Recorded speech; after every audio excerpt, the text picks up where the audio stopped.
É sério ou não é sério? O meu objetivo é ser sério. O objetivo do site é ser sério. Por enquanto não. Mas o objetivo é esse. A gente né? tá bom. Que bom, dá pra entender o trocadilho em outro idioma. Eu achei... Você me fez pensar isso. Eu falei, pô, será que outro idioma funciona? Bom, pessoal do Não Parece Mais Sério, diretamente da O2, esse lugar incrível. Estou aqui falando de Homens de Barro com a Angelisa, com o Fernando, diretor e co-diretor e várias outras funções, né? Primeiro, eu quero perguntar aqui para os dois, aí vocês decidem o que é melhor para responder. Como é que chega na história de Homens de Barro? Conheceram alguém? Veio alguma inspiração? Foi do zero? Como é que chegou essa história? Boa pergunta, Bruno. O Fernando e eu somos conhecidos já de bastante tempo. A gente trabalhou num outro longa-metragem, que foi o Dolores, também uma coprodução Brasil-Argentina.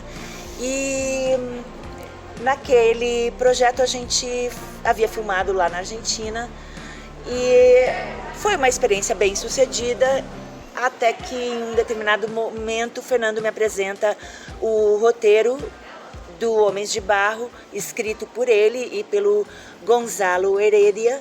E todo mundo sabe a qualidade do roteiro argentino. E eu achei o roteiro muito bom, de uma história muito presente, de uma história necessária de ser falada, porque aborda também questões de discriminação, enfim, vários pontos que eu vou deixar o Fernando também falar um pouco. Mas a gente, então, vendo a qualidade da história, do roteiro, resolveu entrar em coprodução de novo, trabalhar juntos, e aí viemos a filmar o Homens de Barro no Brasil, né, diferente do Dolores, que a gente tinha feito lá na Argentina.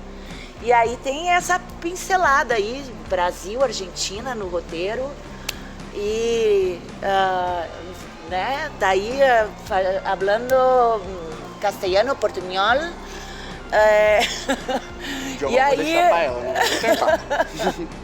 e aí o nosso filme está entrando em cartaz agora, dia 13 de fevereiro, em vários cinemas do Brasil. Tá em Porto Alegre, ele entrou semana passada. Rio, São Paulo, Brasília, Recife, Manaus, Salvador. Então, Homens de Barro, e estamos contando ainda, e Homens de Barro está entrando aí, a gente está aqui convidando vocês para assistir nosso filme, depois de saber um pouquinho mais sobre Homens de Barro.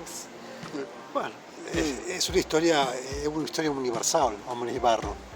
Ya contó Shakespeare Romeo y Julieta en su momento, y con el co-guionista Gonzalo Heredia, co-roterista, se fala en portugués, co-roterista, co-guionista, decidimos contar la misma historia, pero como una historia de amor entre varones. Como algo que sucede, no necesariamente tienen que ser gays, simplemente sucedió, y eso desencadena una tragedia en las familias donde viven. Y nos pareció muy atractivo esa premisa, y sobre eso está construida la película. Eu quero perguntar da cidade que a história acontece. Que é uma cidadezinha que parece interior. Depois eu fazendo a pesquisa, eu falei, não, peraí, como assim, tão perto de Porto Alegre e parece que tá em outro lugar? Como é que vocês encontraram essa cidade e como é que foi gravar lá também, né? Porque vocês usam o local também. Isso foi, eu vou falar, que uma surpresa muito grata. Inicialmente, né, a gente tinha pensado em fazer o filme, filmar na Argentina, e esse filmar na Argentina sempre foi na fronteira com o Brasil, justamente por aspectos mais de uma cidade menor, mais interiorana, num determinado momento tomou-se a decisão de filmar no Brasil, até sobretudo em razão também do que a gente acabou encontrando de locações, e sobretudo dentro de Porto Alegre, porque você não parece que aquelas locações são na cidade de Porto Alegre. Aquilo ali é zona sul de Porto Alegre, na região de Belém Novo, Lami e Restinga, que tem esses ares que a gente buscava para o filme, uma coisa eu tenho dito um não lugar. O não lugar no sentido de não marcar um lugar.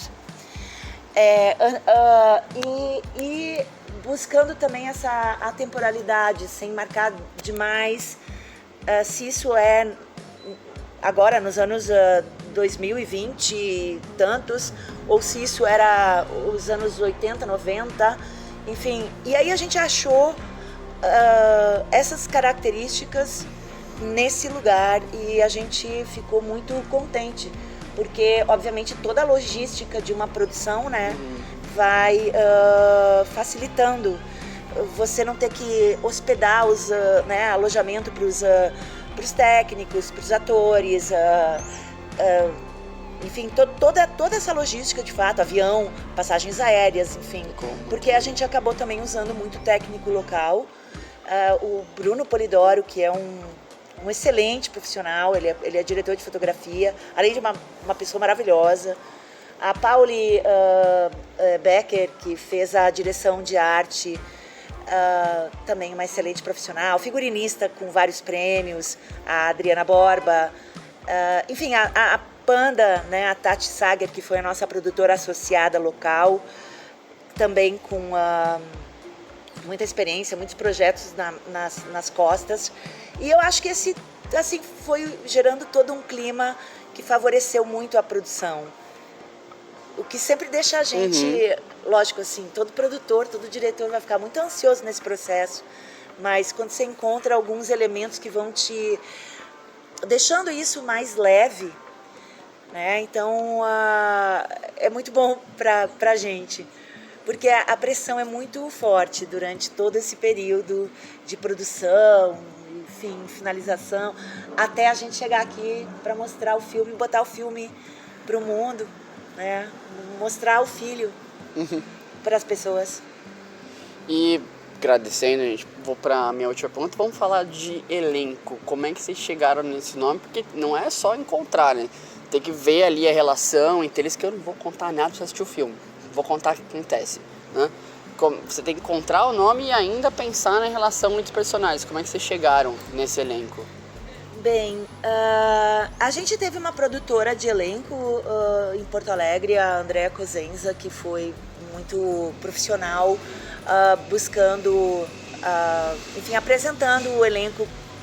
Porto Alegre é uma cidade grande, é uma grande capital, mas, ou então eu diria uma média capital, né? E obviamente não tem a mesma quantidade de atores que teria Rio, São Paulo. Então, mas a gente tem uma diversidade, encontra em Porto Alegre técnicos muito qualificados, com muita gente com experiência de teatro, sobretudo, né? Essa foi uma questão também que a gente tratou de trabalhar no sentido de dar não era mais importante decorar exatamente o diálogo, mas se não entender a cena e dar o texto, né? De maneira que fluísse mais naturalmente toda a encenação. Também a gente contou com o trabalho de uma preparadora de elenco, Liane Venturella, que fez, enfim, trabalhou muito, né, com a gente, assim, comigo também, no sentido de me ajudar nessa... Era o meu primeiro filme, é o meu primeiro filme dirigindo ficção, e ela ajudou muito nesse processo com os atores, né, de preparar o elenco. E temos alguns atores também que são os pais desses jovens, né, que têm bastante experiência local em termos de não só teatro, mas também publicidade e audiovisual. Então, e excelentes técnicos que a gente deu a sorte de encontrar, estarem livres naquele momento, que eu acho que até pela pandemia, né, pela Covid, a gente enfrentou Covid no meio da produção, e foi mais um desafio que a gente teve que administrar para chegar até aqui. Bom, Helena, Fernanda, obrigado pela oportunidade. Convido o pessoal para assistir Homens de Barro. Lembrando que tá tudo aqui embaixo. onde ver, a crítica, tá tudo aqui nos comentários facinho pra você. Convida eles, por favor. Eu não falei, mas prestei muita atenção. Então começa você, convida o pessoal para ver o filme. O nosso Homens de Barro está já sendo exibido em Porto Alegre, entrou em cartaz semana passada, no dia 6. E semana que vem ele... Semana que vem não, desculpa. Semana, porque essa tá no dia semana, no dia 13, ele entra em cartaz em Caxias do Sul, lá no Rio Grande do Sul, além de Porto Alegre, que vai continuar. São Paulo, Rio de Janeiro, Brasília, Recife, Salvador, Manaus e ainda contando. Até mais, gente. Muitas gracias! Curiosidade, Homens de Barro, no seu idioma? Como você fala o filme? Também é Homens de Barro? Em castelhano. Em castelhano. Hombres de barro. Homens de Barro. Hombres de barro. Hombres de Barro. Tá? Até mais, gente. Até mais. Obrigado, gente. Obrigado. É isso. Muito obrigada, Bruno. Obrigado, gente.